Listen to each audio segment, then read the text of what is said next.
All right, everyone. Well, again, I think we're ready to begin. And I'll reiterate, good afternoon, everyone, and welcome to the latest installment of our Homeroom webinar series, An Invisible Threat, Addressing Mental Health Concerns in K-12 Education. My name is Michael Sheehy, and I'm a policy analyst here at the Hunt Institute. For those unfamiliar with the Hunt Institute, we were founded by four-term North Carolina Governor Jim Hunt, and we serve as a resource for policymakers on education issues that span the entire education continuum through both in-person and virtual convenings, research, and other forms of technical assistance. Now, before we jump into the conversation today, I wanted to provide some brief logistical remarks and an overview of our time together. We'll start the discussion with a roughly 30-minute or so moderated conversation with our panelists, and then we'll pivot to a Q&A with our audience. If you have any questions throughout the session, please feel free to submit them on the bottom of your screen using the Q&A feature, and we'll do our best to address them during the Q&A portion of our conversation. We'll also be recording this conversation and posting it on our YouTube channel, and that should pop up in the next couple of days or so. Now, because it's the 21st century, we also encourage you to join us on our Twitter, where you can participate in the conversation using the hashtag #EdHomeroom.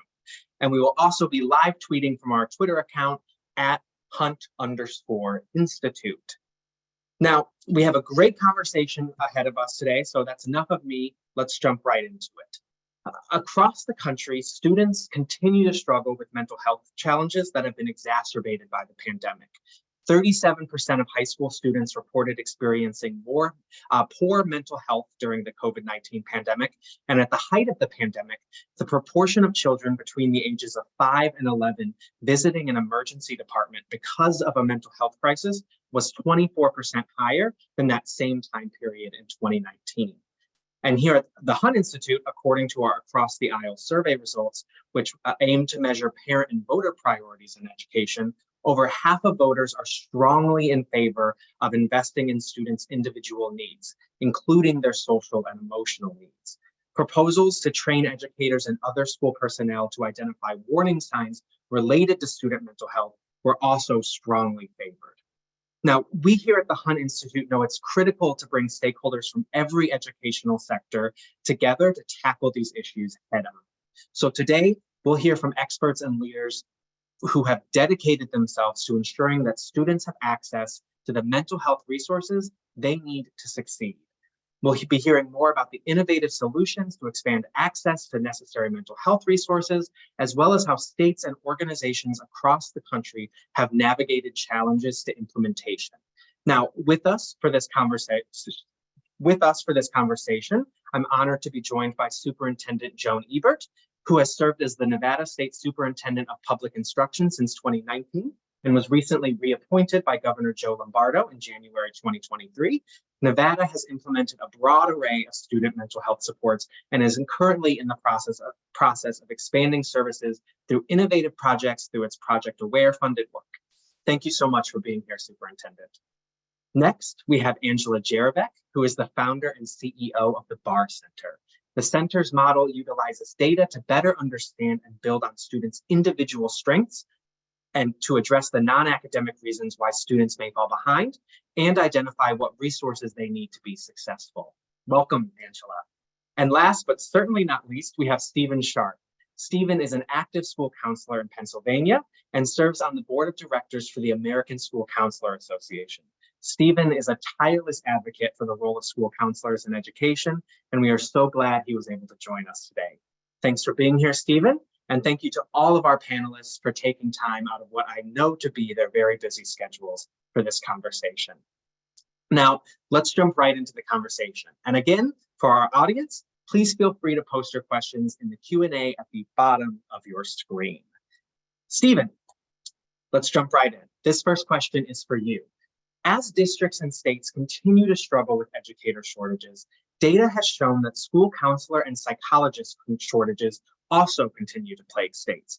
In fact, 40% of districts did not have a school psychologist in the first full year of the pandemic, and only 14% of districts met the ASCA recommended ratio for counselors to students in 2021.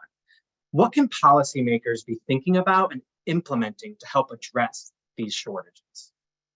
Yeah, I mean, like the one part that I would challenge, and the thing that we know to be true, is that student mental health doesn't just exist in like the squishy parts between their ears. Like our students' mental health, just like their learning, is a comprehensive system of supports and opportunities and investments. So when we talk about student mental health, particularly when we talk about things like the staffing shortages, we need to start thinking about like our students' mental health in the same way we do fire prevention. Like the reality is that our students, we don't say, well, like we have a smoke alarm in the building, so they should probably be okay.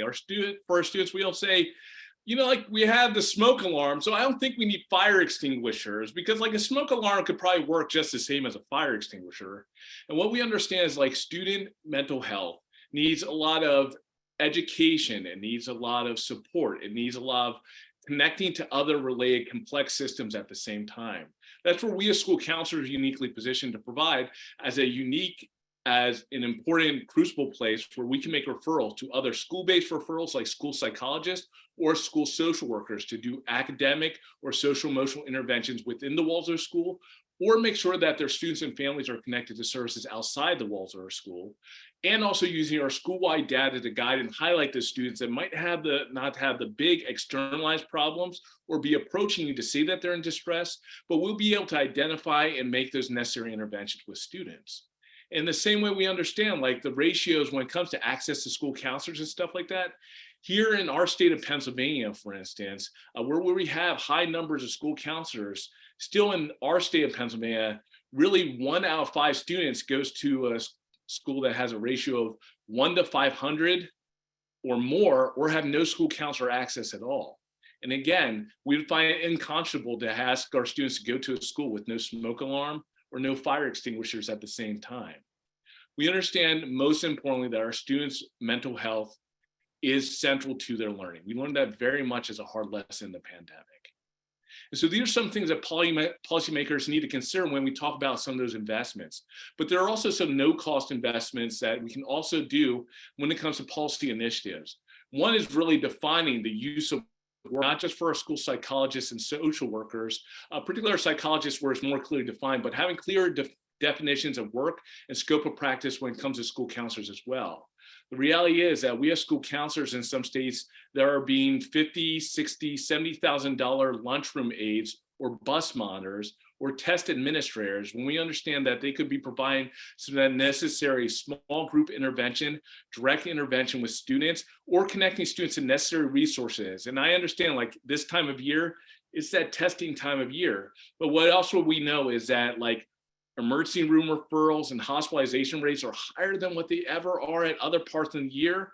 And don't we want our mental health experts being available for our students who might be in mental health crises? I think we can all agree the answer to that is yes. And also some no-cost investments like having some of our teacher and other educator preparation programs have some necessary mental health literacy courses as part of their preparation program. We understand that student mental health is present in every school building and every classroom. And so for teachers to understand how to support students, to identify students in distress, and understanding the roles and responsibilities that should be embedded in every school and what those roles look like, these are some things that we can make sure that our school systems have to help all of our students thrive. Thank you so much, Stephen, and some really harrowing statistics there, but I really enjoyed what you said, particularly about the role of school counselor as a connector to additional services. So thank you again. Superintendent Ebert, this next question is for you. Nevada has recently launched a pilot program that utilizes technology to enable schools to screen students for behavioral and mental health needs and even connect parents to necessary services. Can you tell us a bit more about this work and how it fits into Nevada's overall approach to student mental health? Thank you, Michael, and thank you for allowing us to have the space for Nevada to be able to share what we're doing. And I really appreciate Stephen's comments, been in education for decades, and some of the words that he's reflecting and the goals, like at what point in time do we move all of this forward and can fully demonstrate that we are providing the services that we all know our students deserve. And so with that, specifically in Nevada, we're working hard to build the infrastructure for that comprehensive behavioral health supports for all of our students. Some of our goals include the prevention, right? Early prevention, screening, intervention, targeted clinical mental health care. We were very fortunate to receive a grant from the Substance Abuse Mental Health Services Administration. Most of you know as SAMHSA, right? We call it for Project Aware. It's Project Aware and our trauma-informed services in our schools directly. And so through Nevada Project Aware, with this project, we're piloting an electronic health record system. So we're using software BHWorks in a third of our school districts across our state, with an additional school district that's doing the work independently. They went ahead and said, okay, we're not part of the grant, but we know that we need to move forward. And what this does is it brings several pieces together. First, it creates the HIPAA and FERPA compliant platform for documenting and screening and progress monitoring and the interventions, so that if a student is identified as showing those risk factors, such as decrease in attendance, increased behavioral referrals, dropping grades, withdrawal, or they're frequently accessing and working with our social workers, our school counselors, we want to make sure that providers are available so that we can use the system with consent, right, for additional supports directly to the student, and in instances, the family as well. And so from here, the school's MTSS team can use screening data to assign and progress monitor evidence-based interventions. We know things such as our social skills groups, bringing that information together and making it actionable. The progress monitoring is huge, whether that's support is directly in the classroom, and as they move forward, that there's fade out services that are provided. If the student is still struggling, or if there needs more intense services, the school, the entire system can facilitate consent, assessment, treatment documentation for additional clinical mental health services, which we want to see provided at school. The research shows that students make better progress when the therapy happens at school. They don't have to leave the school or miss education and access to it. In our rural areas, students, in order to receive the services, a family member would need to, excuse the child from the school building. In other instances, pull the other children out, right, to be able to go to receive those services. And so we want to make sure that they're readily available right there in the school building. Tremendous benefit to make sure that they don't fall behind in their academics as well. And so if an external referral is needed, we make sure that there is a warm handoff with that community partner. And the technology, as I mentioned, we're using it, but we're also using it with the telehealth capabilities. And so distance learning services during an illness or a school closure, making sure that they can securely meet with their therapist through this platform. I guess I also want to pinpoint too that the system allows the school teams to view de-identified data to see whether the interventions are successful to meeting the students' needs. And finally, that the entire school community, right, can intervene and also make sure that the community is moving forward.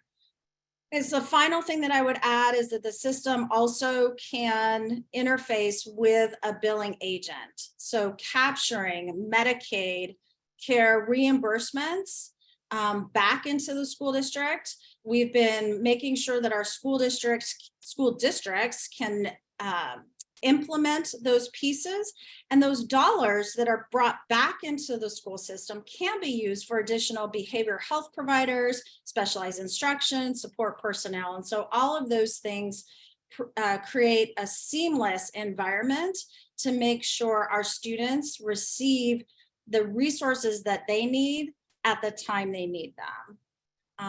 So I could go on this project forever, but I thank you for allowing me to share just a little bit of what we're doing here. No, thank you so much, Superintendent, for that really detailed overview of what Nevada is doing. My big takeaways are really just your emphasis on data and a comprehensive approach across not only the education sector, but the health sector, and really meeting students where they are. Because as I'm sure you know, for many of these students, school is the only place where they might have the opportunity to receive such services. So thank you so much for sharing. Angela, let's shift the conversation over to you for just a moment. You serve as the founder and CEO of the Barr Center.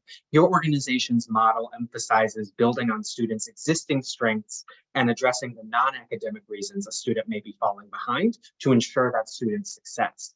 Can you tell us a bit more about the Barr model and how it can be utilized to meet the mental and social emotional needs of students and the impact you have seen when those needs are effectively met? Perfect. Well, thank you so much for having me here. So my name is Angie Cherebeck, and I was a high school counselor. And in 1998, I was a counselor in a first-ring suburb right outside Minneapolis, and half of the ninth graders failed a course. It was the 5th year this pattern had happened. So I went to my principal to say, maybe I should resign. I'm not getting this done. And he quickly said, it's not me. It's not our school. It's a national average. About half the ninth graders failed a course. Well, the same students who were failing courses often were struggling with mental health issues and risky behaviors. So I really kind of recognized as a counselor, I had the ability to get to know the whole student, but I realized that awareness did not exist for most of my colleagues. So the math teacher could know that Kai was struggling in math, but had no idea that Kai was doing really well in English, let alone the information I had as the counselor that he was involved in a synagogue and involved in community gardens. I recognized the students failing and their struggling was not a reflection of them. It also was not a reflection of my colleagues who were amazing. I really thought this is a systems problem. We're lined up like a factory and we're dealing with humans. This is what the issue is. So I did, in fact, go back to my principal and say, I've got a better idea. We need to redesign the system around relationships. We have to focus on relationships from staff to student to student, and staff to staff. And we have to look at data, so the quantitative data, attendance and coursework, but it can't just be between transactional from the student and the math teacher. Other adults need to know how the student is doing, but we really also had to focus on qualitative data. What was happening with friend groups? What's happening at recess? What's happening on the athletic field? To really be able to say, who is this whole student? So BAR stands for Building Assets, Reducing Risks. After the first year we put the funding in place, the model in place, our failure rate was cut in half and our risky behaviors plummeted. We were recognized by SAMHSA as reducing alcohol, cigarette use, and suicide ideation, and we were listed in NREP. So after 10 years at my school, I thought, well, this should work any place because it's really utilizing the strengths of the staff and really working in a way that I think teachers are called to do. So I applied for and received all 3 levels of the Investing Innovation Grant, which allowed us to do randomized control trials. So after 20 years, we had over 78 schools participate in randomized control trials, and students do better academically as well as in their mental health.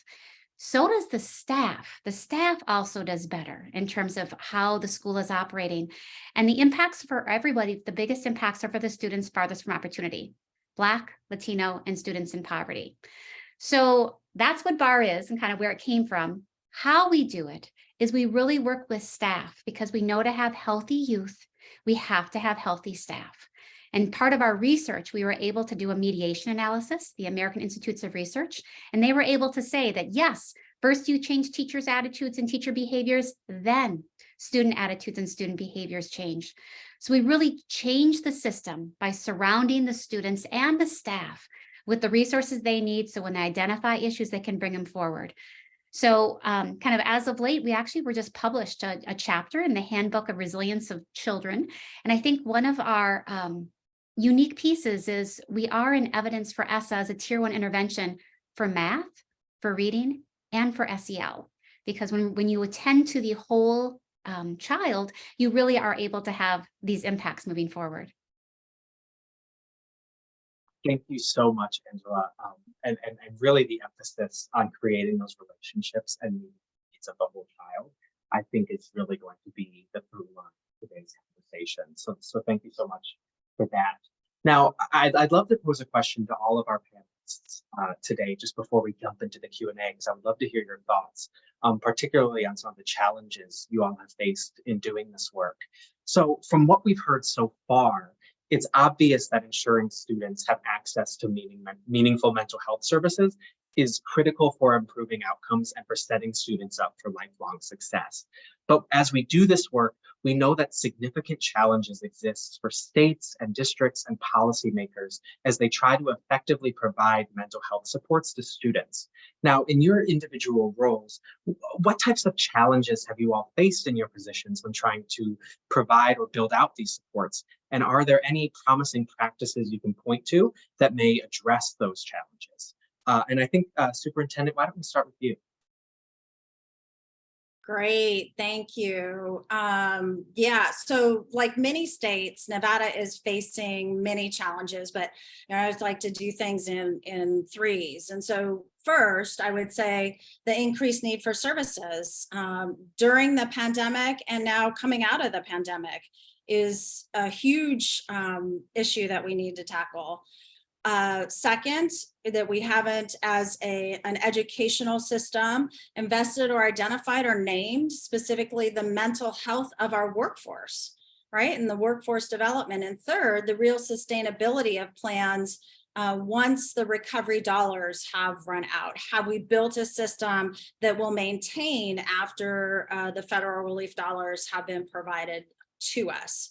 So in tackling the first item, right, the increased need for services and working at the state level, we cannot do this work alone. I have an amazing team that I cherish from the bottom of my heart, how passionate they are. They're not just passionate though, they are very intelligent, intellectual people that move this work forward. And so collaboration with all of our constituents and access to support this work. When the pandemic first started in access, we knew that our students, right, the classroom went to the homes, so they needed devices. We were able to make sure that every single child that was learning at a distance that didn't have access to a school building, that they had a device, 100%, they had a device, and they also had connection to the internet. In some instances, families needed to have multiple hotspots, right? Because there would be 3, 4, 5 children in that home, and one hotspot wasn't going to provide enough service for each and every child in that home. And so the devices and connectivity were huge. And then we quickly knew that not only for our academic piece, but our mental health, telehealth supports, bringing that all together, created that environment. Doing this work with others in our trauma demonstration grant, we worked with our state purchasing department right away. There were tools that we needed, so we had our state purchasing department come in. We have a network that has over 314 Nevada clinicians, as well as 32 agencies across our state that support, right? I said at the top of this, we as a State Department cannot do this work alone. So how do we create that environment and work with our trauma services, either via telehealth or in person, free of charge to families, so that they can choose the provider that best meets their individual needs. Districts have also contracted with state and national providers to embed these services into daily school practices. I'm really proud of the work of our superintendents and our school districts. Our recovery phase, we've dealt with another hard lesson of continuing these services and deepening these services in tiers 2 and 3 in support in that area.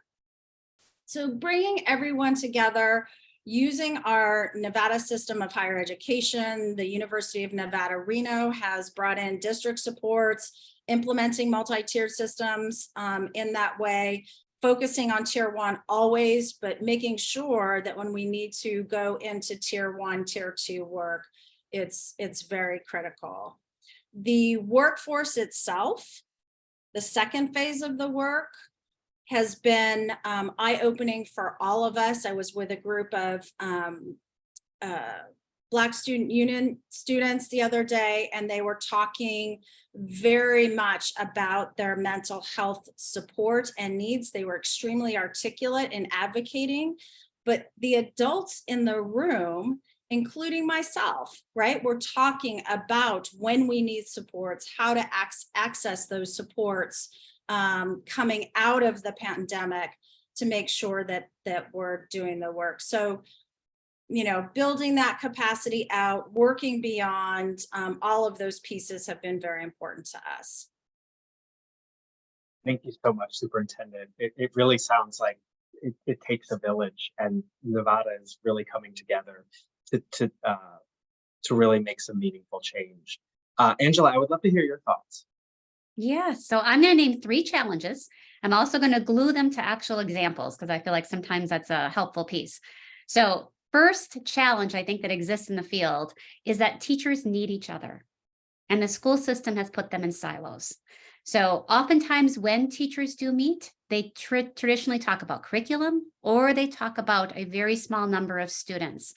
And I think the necessity of having them be able to share their observations and share information to come up with solutions to identify students both in need as well as solutions is a huge challenge, as well as an opportunity to be able to address it. Quick quote, I had a math teacher, a veteran teacher of over 30 years, and he said he'd gone to data meetings for years, but he said we never talked about kids in those meetings. And that bar was the first time that really called out to say, if we're talking about the data, we should be actually talking about individual students and how that relates. The second piece is, I believe educators chose the profession because they actually wanted to help the whole student. But the way schools are lined up is often when they do discuss, it's only about academic measures. So BAR really focuses on both training them and encouraging them to look for that qualitative data to be able to say kind of who is this whole student and how do we assist them. And it's also for every single kid. It's not only for a group. An example in a school, because every student was being discussed, there was a 9th grade student who was getting straight A's. She had leadership roles across kind of the board, and the teachers were noticing her intensity had increased, that she was asking for extra credit, even though she had A's. They also noticed that she was dressing in layers, and they thought her physical appearance had changed. They called the parents. The parents brought her to the doctor the next day, and she was immediately admitted to the hospital for a severe eating disorder. Now, once again, on paper, this looked like a rock star student, but having those teachers actively look for those other pieces to be able to say, how was a student doing? We had a severe mental health issue that teachers were able to address and the family was able to get resources to.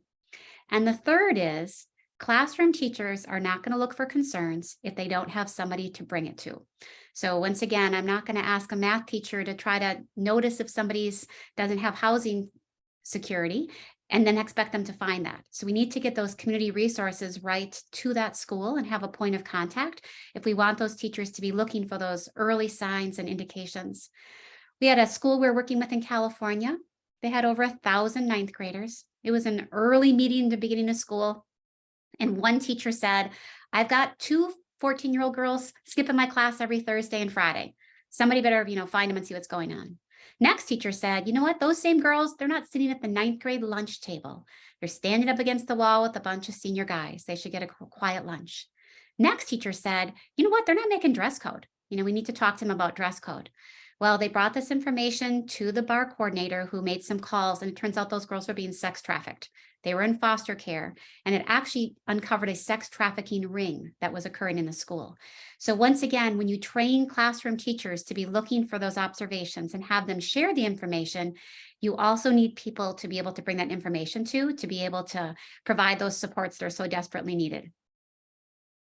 Thank you, Angela. Some really powerful the importance of making sure folks are equipped to really assist students.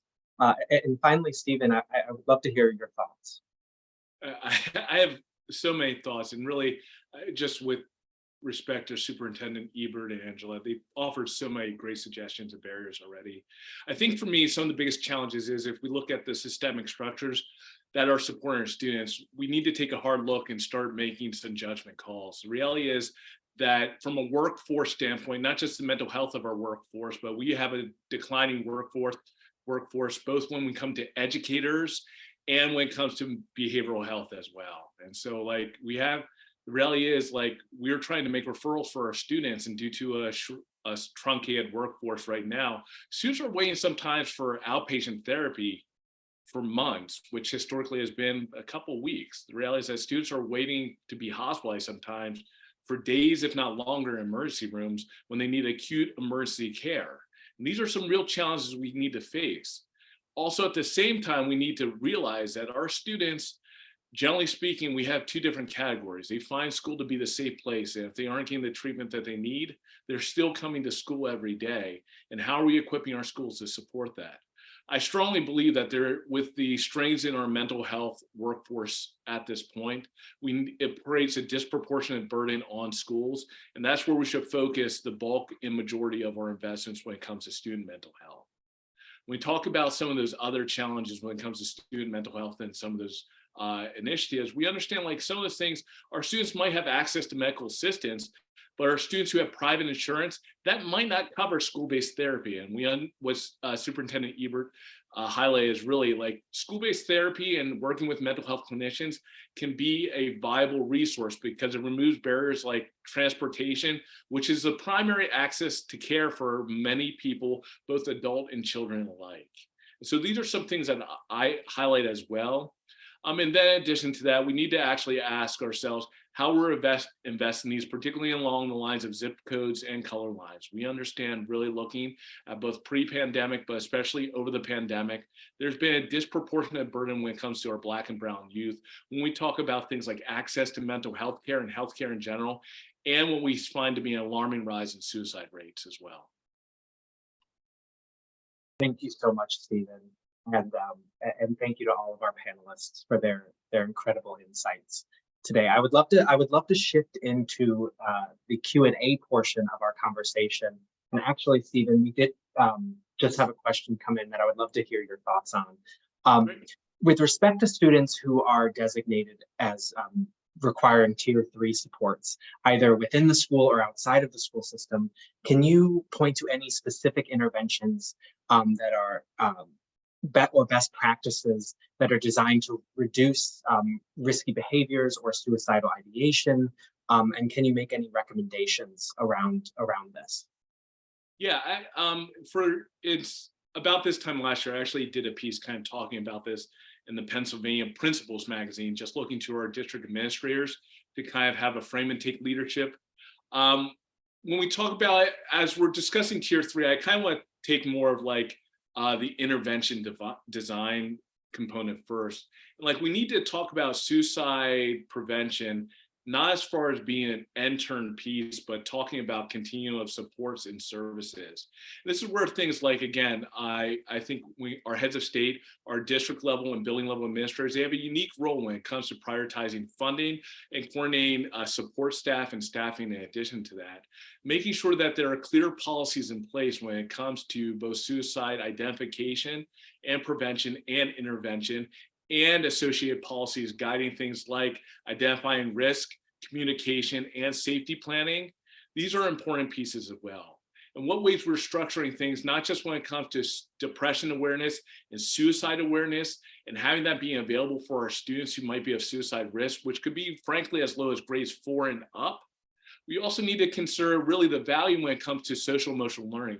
There's great evidence as far as how providing social emotional learning opportunities for our students through the CASTLE framework actually provides them with the essential social emotional skills to make them more resilient and less likely to be in a suicide crisis as well. And then really going to the specific questions, first Tier 3 interventions, we know outside of the walls of the school, something we can do to provide general information and professional development and support is investing money when it comes to either suicide-focused cognitive behavioral therapy, dialectical behavioral therapy, and talking about the value of DBT skills in schools. And then in addition to that, attachment-based family therapy, which are the only 3 evidence-based treatments when it comes to suicidal ideation. And then in addition to that, providing access in addition to that for our staff to have training. And definitely we're talking about our staff that might be at intervention pieces of it to do suicide risk assessment, and that's going to be school counselors, psychologists, social workers, even things like school nurses, and making sure that our building level administrators have high level of understanding when it comes to suicide risk.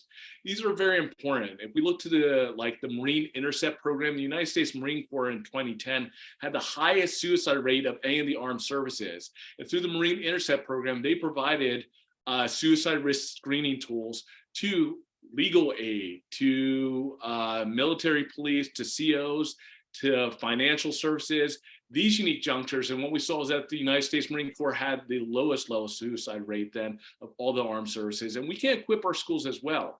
Not that everyone needs to be a psychologist or a social worker, but suicide prevention is all of our jobs, and we all have a role to play in that. And so understanding and destigmatizing it by also equipping our students to have compassionate conversations together, creating spaces for them to share their experience as well. These are also valuable experiences as well that we can do. And the last practice that we need to do is really educating our school staff and providing space, both with our behavioral care professionals, particularly when we talk about inpatient and partial hospitalization programs, and our school counselors, social workers, and or psychologists to have opportunities to meaningfully collect with each other. As Superintendent Ebert said before, it's essential to have these warm handoffs, and we understand the most sensitive parts of our students is in these transition periods. And that's not just an increase in acuity, that's also when we're trying to reintegrate them in. And so to have transition meetings and also to have ongoing progress monitoring, engagement, both with the student and with the family, are things that we know are essential for a student's ongoing recovery. And then also, as we understand from both the Department of Education and Department of Justice guidance back in October 2021, we need to understand that a student's suicide risk, particularly if they are in a hospitalization setting, whether it be partial or inpatient, yes, that is a child-defined trigger, and we need to make sure that we're prepared to provide the necessary supports and services that our students are entitled to have to thrive in the educational environment. Thank you so much, Stephen. Angela, I would love to hear your thoughts on this question as well.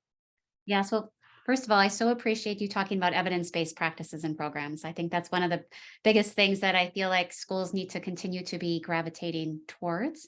So in particular, when you've got a tier 3, for all students, but in particular, when you have someone so vulnerable, making sure that we're providing training and those resources right there.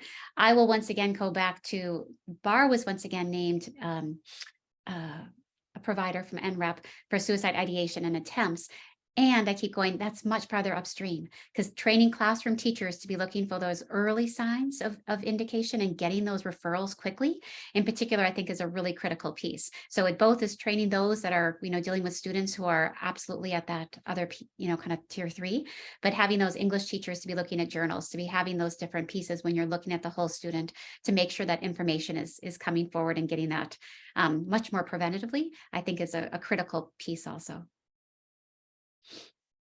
Thank you so much. Thank you so much, Angela. I really appreciate it. Any other? Oh, and Stephen, I think I just saw you come off mute. Yeah, really when it comes to both our policy development and when it comes to our intervention and sports-based planning, a lot of us, when we talk about particularly the tiered model, and I hear it being referred to tiered students, I just want to highlight again, we have tiered systems. We don't have tiered children. And some things I'd like to highlight is when we're talking about our policy initiatives, procedures, and the implementation of it, is actually thinking about it not as silos, but as parallel practices, where we want to have intentional thoughts and planning centered on the students, of course, on our staff as well, and as the family and caregivers, and thinking of those in parallel working together. If we can keep those things in mind when it comes to particularly our students' mental health and our intervention-based services for things as important as suicide, that's how we understand we're going to support that whole child. Thank you all so much, and thank you for just an absolute wealth of information. I love that anecdote, Stephen, about we don't have to your children. I think that that's really powerful. Um, Superintendent Ebert, I would love to ask you a bit about bringing stakeholders together, only because I think from our conversation today, something I'm really walking away with is how important a fully comprehensive approach is as we aim to provide services to students. So in Nevada, you've done a lot of incredible work in this space, but how can states and localities work to bring together stakeholders from different sectors like early childhood, higher education, and even the business community to address student mental health? It sounds like you're doing this work in Nevada. What challenges exist in trying to bring these different groups to the table? Yeah, you have to, I mean, first of all, be open, right, to every possibility, every resource that is available within your state. We have community prevention coalitions that we work with. We have curated actually partnerships with the parent partner organization, which in Nevada is Nevada PEP. We also have a very strong relationship with our Department of Children and Family Services, and then also Medicaid. And when you think of all of those groups, you know, it's like there used to be, you know, this is what the Department of Education does. This is what Medicaid does. This is what children, and you look across silos. But what we've actually done is thinking outside of the box and building the talent and skill set based to the needs. So we've created shared positions working across multiple state agencies. You know, they're partial funding from each of the agencies, but focused on specific work. So we have shared roles between the Department of Education, the Department of Health and Human Services. We also have shared roles between the Division of Public and Behavioral Health.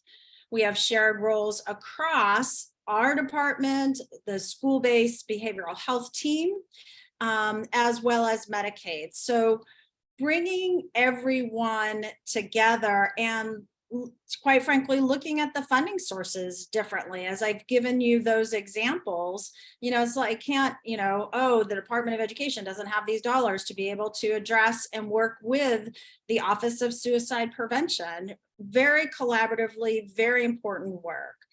I also want to give a huge shout out to the state as well. We're one of the first states to spin up 988. And that resource is made available. We actually have put together guides in multiple languages, you know, available in Spanish. Tagalog in Nevada is a resource. And so those pieces of, you know, working with policy at the federal level, working it at the state level, but how do you make it? I can't say it enough. How do you make that policy actionable so that it actually has an effect and works with our staff that are, you know, doing amazing work in all of our states, as well as our students. It's very important to, and I know that's what we've been talking about this whole time, but I get very excited to make the work actionable. Policy is one piece, but how do you turn that into action, and how do you build out that scaffolding, you know, using MTSS and all those pieces so there are no gaps in the system. Thank you so much, Superintendent. And truly, how do we make this policy actionable is the end goal that we're all working towards. So thank you so much for that reminder. Angela, I'd love to pick your brain just a little bit more about teacher training. We know how integral teachers are when it comes to student success, and that they're often the first line of defense when it comes to student mental health issues. How can we ensure that classroom teachers are being provided the necessary training and infrastructure to identify, meet, and follow up on student mental health concerns? And what can our listeners today and states and districts be doing to ensure that educators have the necessary training and support to meet student needs? And what might these supports look like?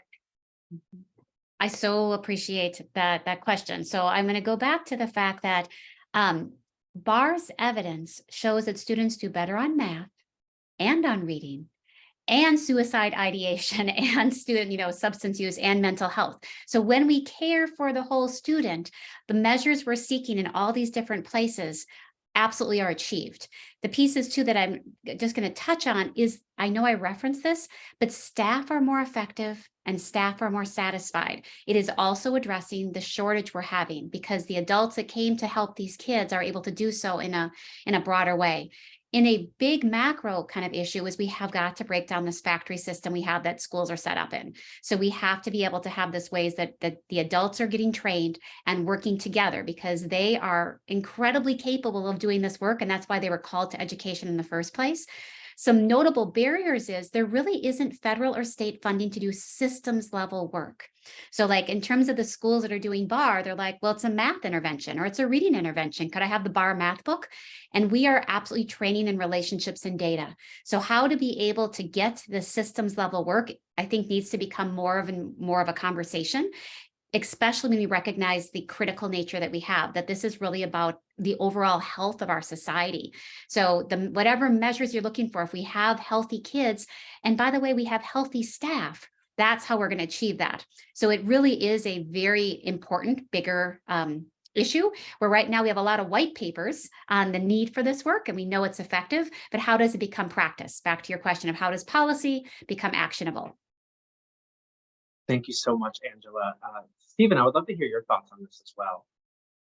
Yeah, like when I'm hearing, I know that I've spoken initially about really the value of having like universal school-based mental health as being part of teacher preparation. It really is. And I think Angela highlighted on so many of the great evidence and outcomes of it. But the one part is just as someone who works with amazing teachers and cares about the people that I work with, like the reality is like also working with students when they're in distress is hard for all of us. And having the necessary training so that you do not internalize that narrative and feel like you have done something wrong or feel hopeless in those moments, those can be very important things. And like the one part that I would challenge school systems as we're looking towards policies and teacher preparation programs to do is the one part that I see absent in a lot of the trainings is also talk about the systems of school and how we can do warm handoffs and what the expected outcomes of. Like the one part that Angela was saying in code that I'll say very explicitly though, is like we need to get back to like one way we support our teachers and take that systems level education through consultation and support is by hiring more school counselors and more school psychologists. This is part of our 60 credit hour graduate degrees is to do systems level intervention, consultation, and support, and provide that leadership for districts. And we understand, I dropped in if it wants to be shared out, like we understand like they're cost-effective interventions. Having a school counselor at ratio in your building improves all teacher effectiveness in the building.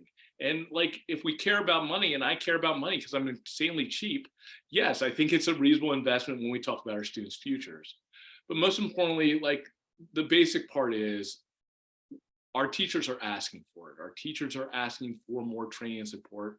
Our parents are asking for it. Our students are asking for more teacher training and support. And really, where is going to be the most cost-effective vehicle to provide that foundation so that we can do more maintenance instead of wide-scale training? The answer to that by far is going to be in preparation programs. Thank you so much, Stephen. I think Superintendent Ebert, I think I saw you. I saw you. Yeah, thank you. I mean, because, what we're talking and what I've heard from both Stephen and Angela, right? Our teachers are first line for noticing when a child seems to be having a hard time, right? It's challenging because we have this incredibly empathetic group of professionals who really went into the careers not expecting that they would be part of this frontline work.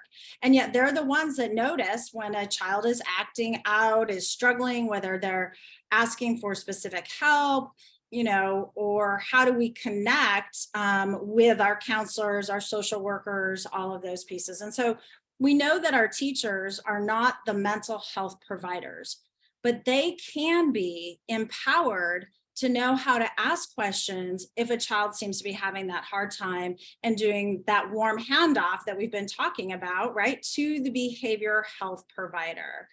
And so that's just, critical. And we know that we've been hearing that from our teachers.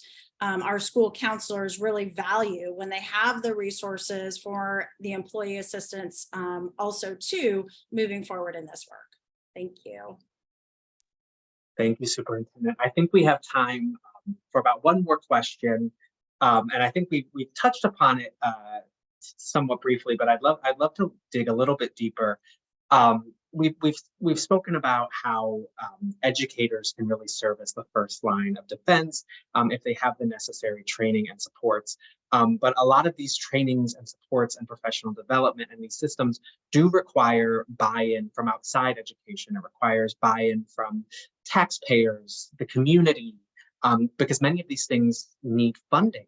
And especially in today's day and age, where student mental health and social emotional learning has become somewhat of a politicized conversation. How can states and localities energize folks and build buy-in about the importance of this issue? And if we were to leave our attendees really with a big takeaway about how to build buy-in and really understand the critical juncture we have found ourselves in, what would you leave them with? And I will certainly yield the floor to whoever feels inspired to speak. So in Nevada, we've been extremely fortunate that over the last several administrations to have bipartisan support for building school-based behavioral health systems like MTSS and working to prevent suicide. I think the key is that everyone wants there to be better support for our students, and we may have different ideas about how to get there, but the one thing we know is that we can't be afraid of this work. And to be quite frank, it is, the K-12 education, PK-12 education is the economic driver to any economy. And so if the education system is not moving forward in a healthy way, that drives the whole entire state and where it's going to go. So getting the parents, providers, schools, all of our policymakers involved early on, making sure that we keep them informed in the work, that they're part of the work, that we're very open and transparent about what is transpiring. It creates the healthy environment, healthy tension at times that makes the system move forward. That makes the system move forward for all of us as citizens. Thank you so much, Superintendent. Angela. Yes, I would echo the same piece that when you're the point that kind of early on, there aren't tier 1 students, tier 2 students, tier 3 students. These are all our students. And that once again, there are leaders, they're in moments of time, but how we are ensuring every student is being successful is how we're ensuring we're having a healthy society. And I do believe that absolutely is applicable to everyone. It also speaks to the need that if we're going to have a healthy education system, which we're all working in, we need to ensure that once again, those teachers are healthy, which means to have, how do we get those supports to those students? Because the reality is that is incredibly challenging when you're isolated and you see a student in need. That's a really painful place to be in terms of an adult.